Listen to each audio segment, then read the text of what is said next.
নিজেকে শূন্য আকারে পরিণত করতে পারেন। এই ধরনের সিদ্ধাইকে বলা হয় অনিমা সিদ্ধি। দ্বিতীয় সিদ্ধির নাম হচ্ছে লঘিমা।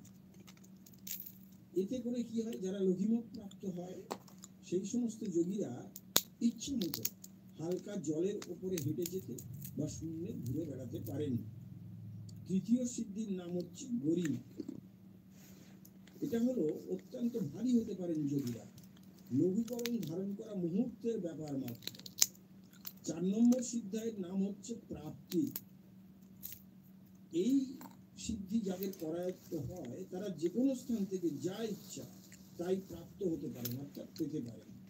এমনকি অতীত, বর্তমান ও ভবিষ্যৎ জ্ঞান নিজের একেবারে করায়ত্ত থাকে। 5 নম্বর সিদ্ধির নাম হচ্ছে প্রাকাম্য।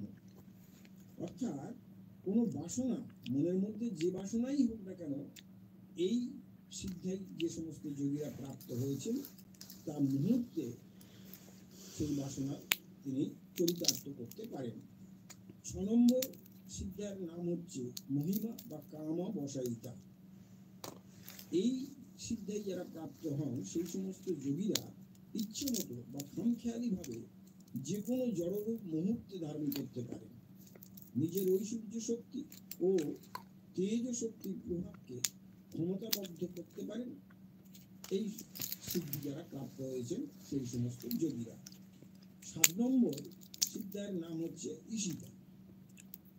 এর অর্থ হলো কোন স্থানে কিছু অদ্ভুত জিনিস সৃষ্টি করতে পারেন যোগী, যিনি এই সিদ্ধি প্রাপ্ত হয়েছেন। তিনি ইচ্ছানুসারে যে কোনো মুহূর্তে যে কোনো জিনিস ধ্বংস করতে পারেন।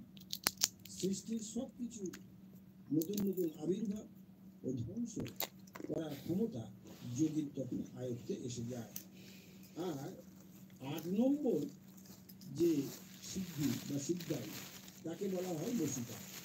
যে সমস্ত যোগীরা এই বসিতা সিদ্ধি অর্জন করেন তারা জড় উপাদানগুলোকে কেবল ইচ্ছা অনুসারে নিয়ন্ত্রণ করতে পারেন।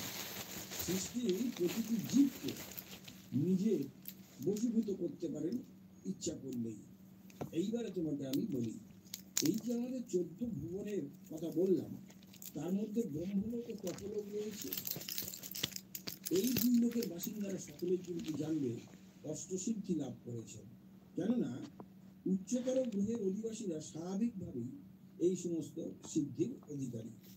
এজন্য তাদের কোনরূপ অনুশীলন বা কোনো রকম অলৌকিক পদ্ধতি শিখতে হয় না।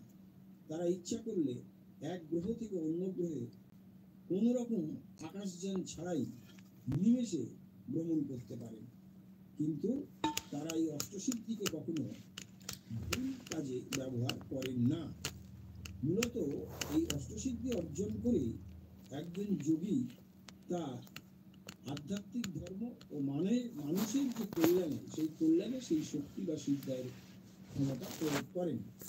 এতে কি হয়, ওই যোগীর অষ্টসিদ্ধির শক্তি আরো বেড়ে যায় এবং যোগীর পূর্ণগুণ সাধনা তার তীব্র আকার ধারণ করে।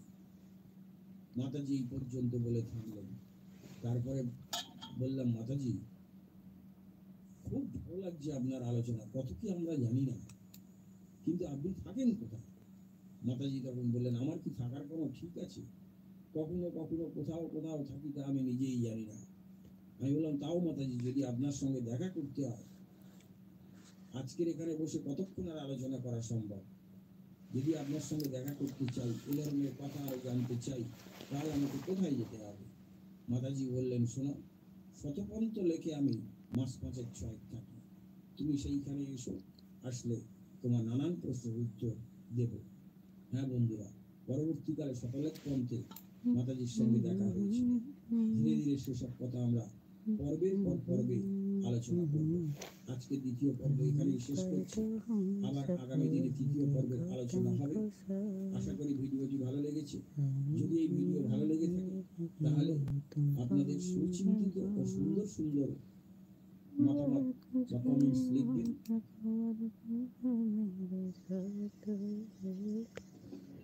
ভারতবর্ষের বেশ কয়েকটি বিশেষ স্থান, যেমন আসামের কামাখ্যা মন্দির, কুম্ভ মেলা, কেদারনাথ ধাম, কপালেশ্বর মন্দির, চিত্রকূট গুহা, পশ্চিমবঙ্গের তারাপীঠ,